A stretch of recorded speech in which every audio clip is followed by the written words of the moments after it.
Oi, gente, paz do Senhor Jesus, tudo bem com vocês? Como é que estão? Irmãos, eu decidi gravar um vídeo por algumas dúvidas que algumas pessoas vieram tirar comigo e eram muitos pontos para eu escrever um texto, ia ficar muito grande, então eu decidi gravar, tá bom? E aí eu peço que todo mundo assista com atenção. Primeiro ponto. O estudo da teologia é maravilhoso. Realmente, eu sou teóloga, né, de formação e agregou muito conhecimento à minha vida, a teologia.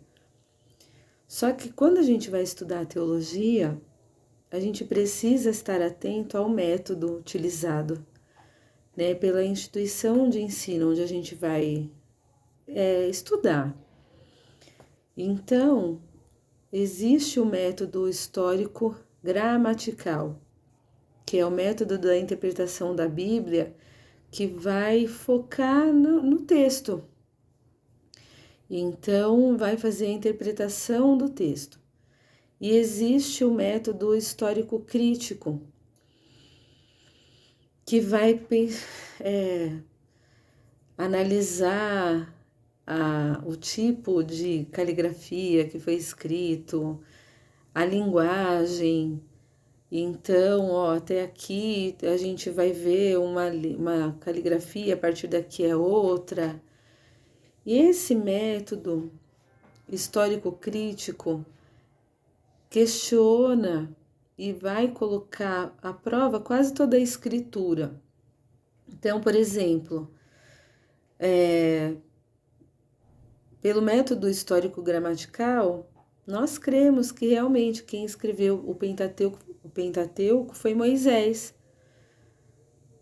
Só que quando você vai analisar, estudar a palavra pelo método histórico-crítico, eles vão dizer que não, que todo o Antigo Testamento foi escrito depois do cativeiro babilônico, porque os judeus não queriam pagar o preço da ignorância. Então eles decidiram compilar tudo que foi escrito, tudo que era conhecido de forma oral.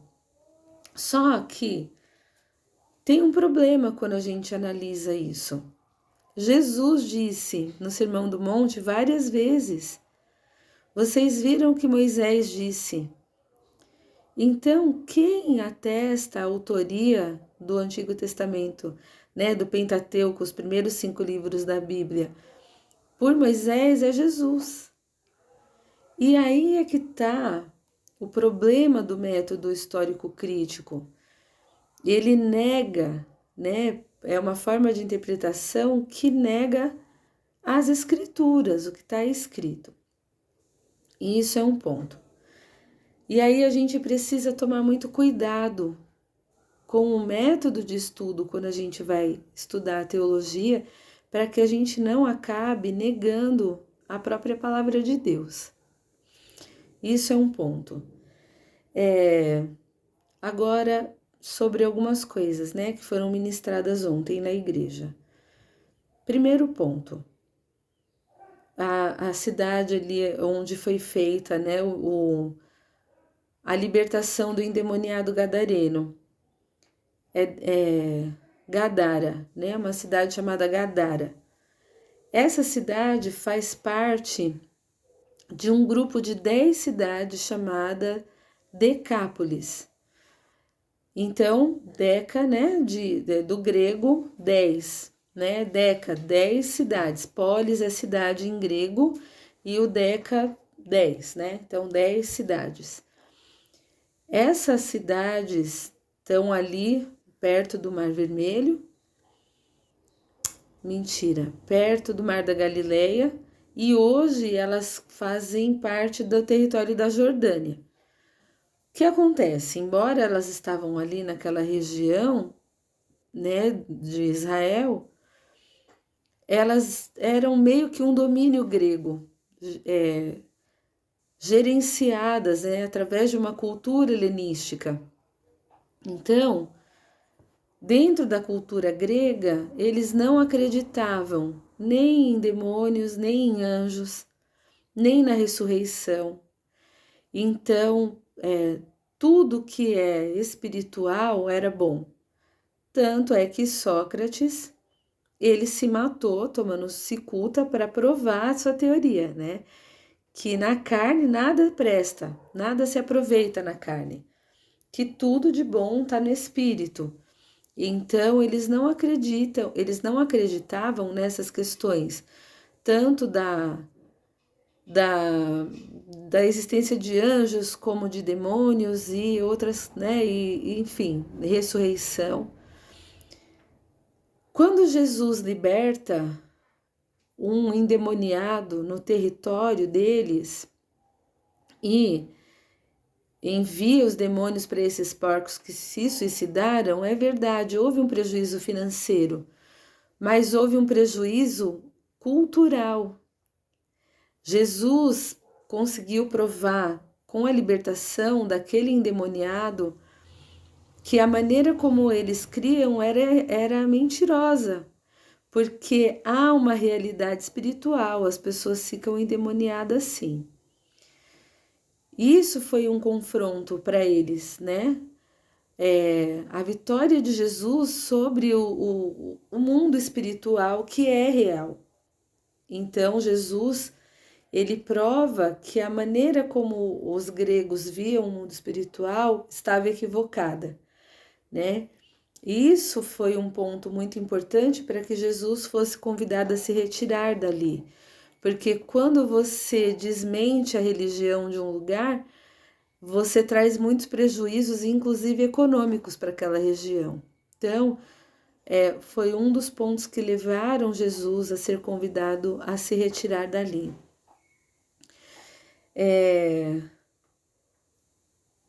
Outro ponto que eu queria falar com vocês também é sobre o texto de Efésios, capítulo 6, quando diz que nós não temos que lutar contra as astutas ciladas do diabo, e foi apresentado esse versículo como um sistema.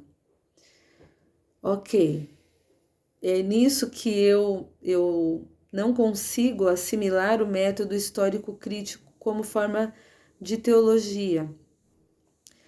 Porque ainda que esse termo cilada seja um sistema, né, como foi pregado ontem, não anula o restante do texto, que é: pois a nossa luta não é contra carne e sangue, mas é contra principados e potestades. Então, mais uma vez, Paulo tira a nossa luta do terreno humano e leva para o espiritual, né? Então, é um sistema que é espiritual e que é governado por principados, potestades, dominadores contra as hostes espirituais do mal. Aonde? Na terra? Não, nas regiões celestes. Então, Paulo está falando ali de uma luta espiritual, sim. E essa luta que acontece na dimensão do espírito vai influenciar aqui no mundo o sistema caído. Porque, embora é verdade, o mundo seja o lugar da criação de Deus, quando a gente pensa no mundo como natureza, como criação, é belo, é a criação de Deus. Só que quando a gente tem que analisar como a Bíblia apresenta o mundo, a palavra mundo.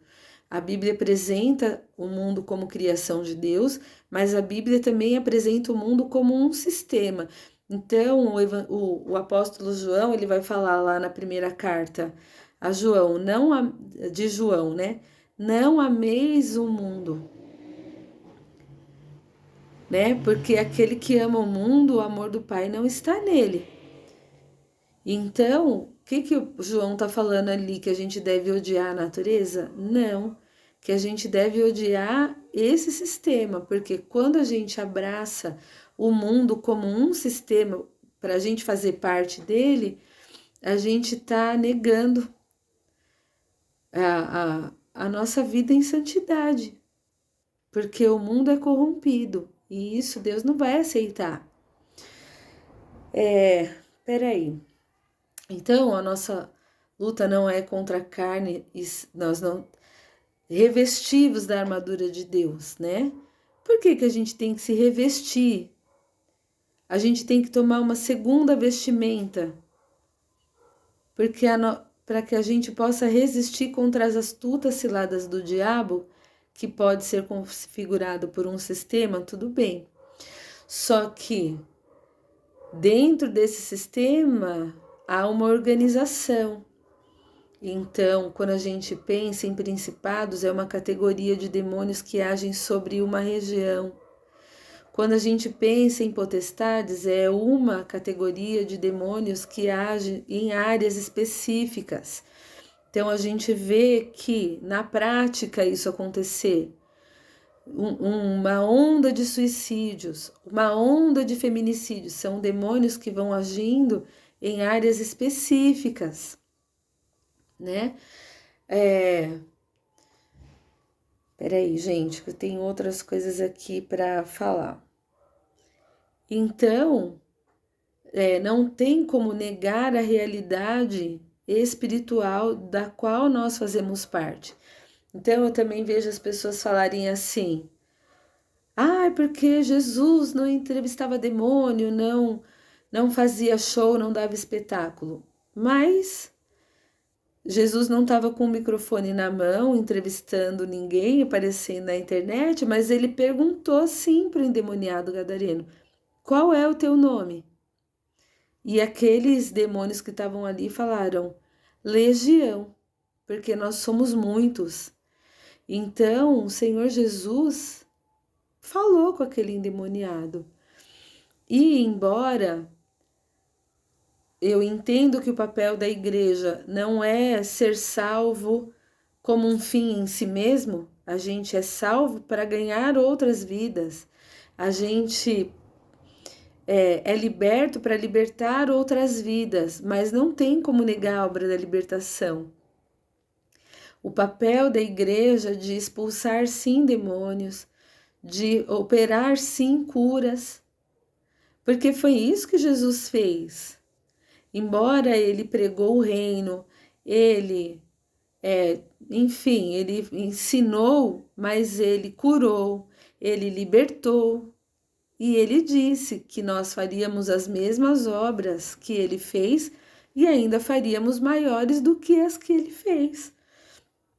Então não tem como anular, não tem como anular o que Jesus fez para defender uma nova teologia, entendem?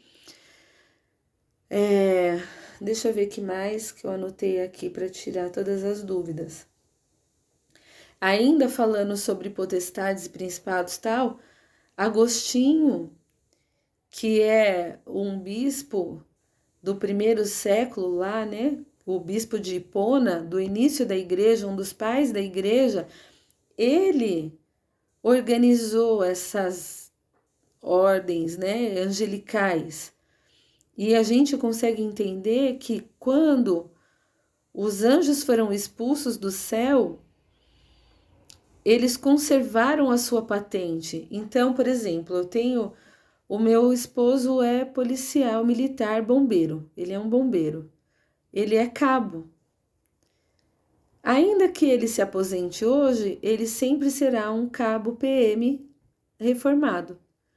E quando algum amigo dele encontrar com ele, ô seu cabo, né? É assim que eles se tratam. Na classe angelical foi da mesma forma. Eles foram expulsos do céu, mas eles conservaram a sua patente. Então, quem era um príncipe no céu, hoje é um príncipe no inferno. É um príncipe do inferno. Eles se organizaram conservando a sua patente. Por isso que existem hierarquias angelicais e existem hierarquias demoníacas, né?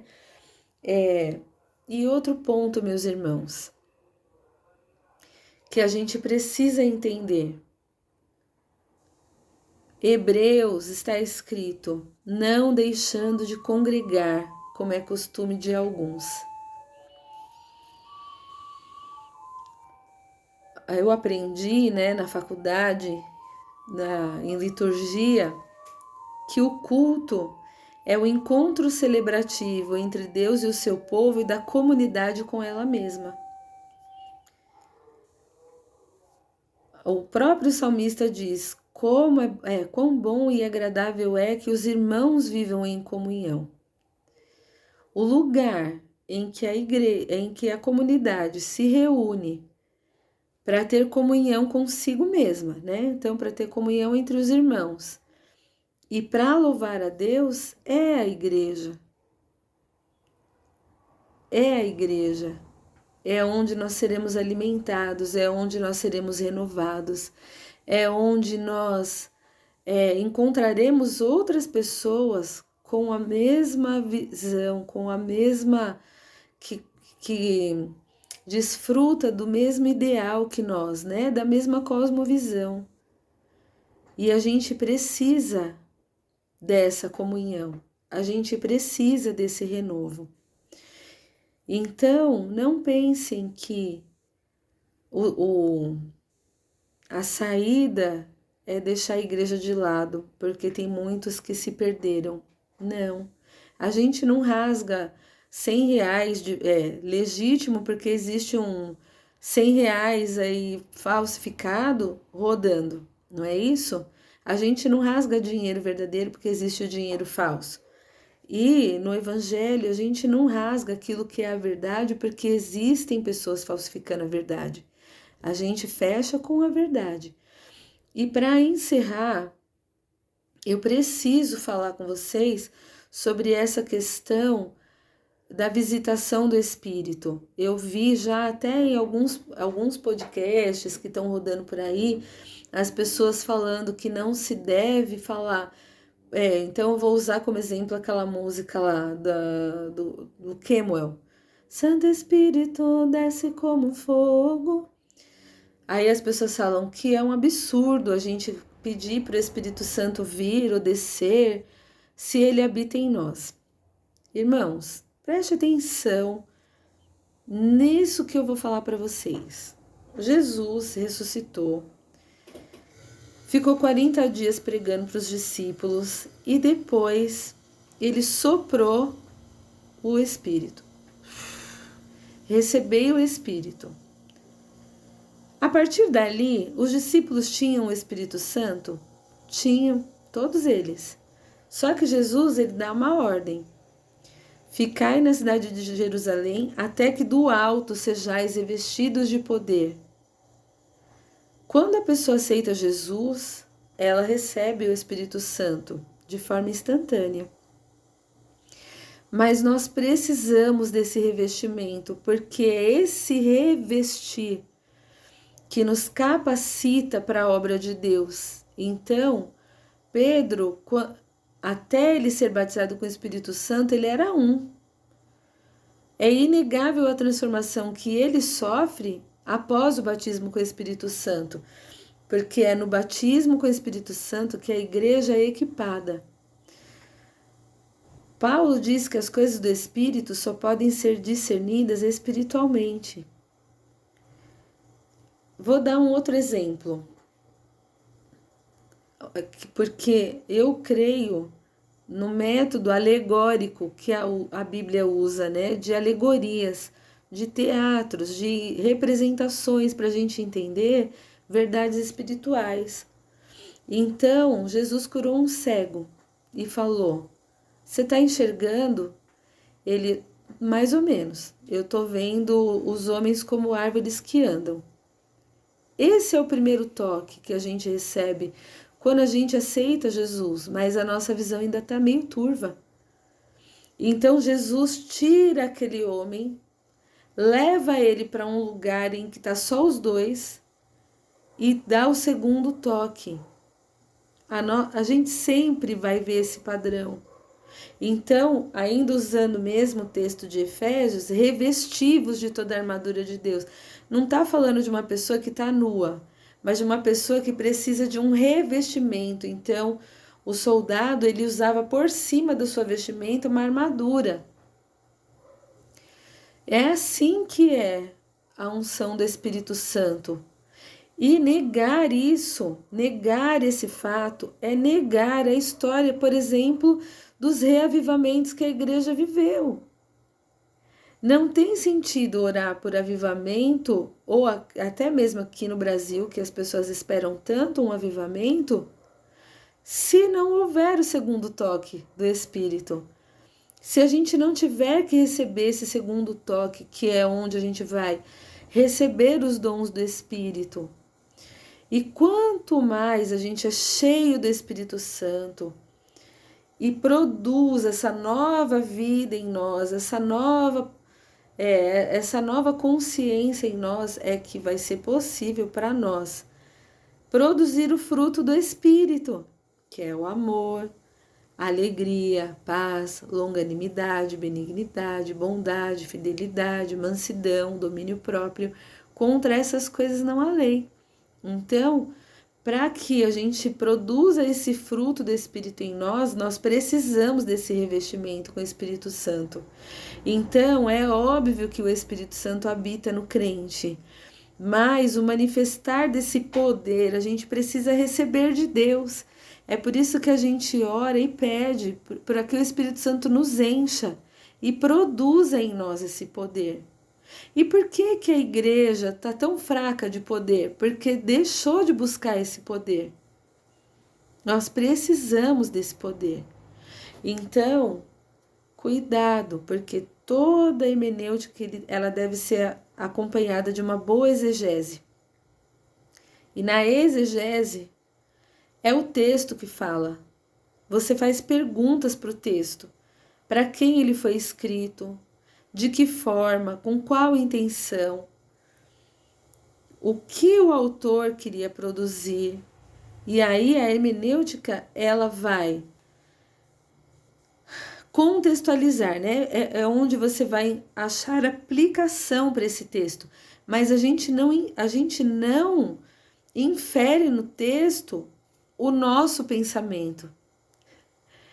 Entende? Na leitura e no estudo da palavra de Deus, é sempre quem dita o tom da mensagem é a própria palavra, não é o pensamento humano. Amém, meus irmãos? Então é isso. Eu sei que o vídeo ficou longo, mas eram muitos pontos a tratar, né? E qualquer dúvida podem me procurar, tá bom? Deus abençoe, até daqui a pouco que a gente vai estar na igreja no culto, né? Fiquem na paz. Beijo.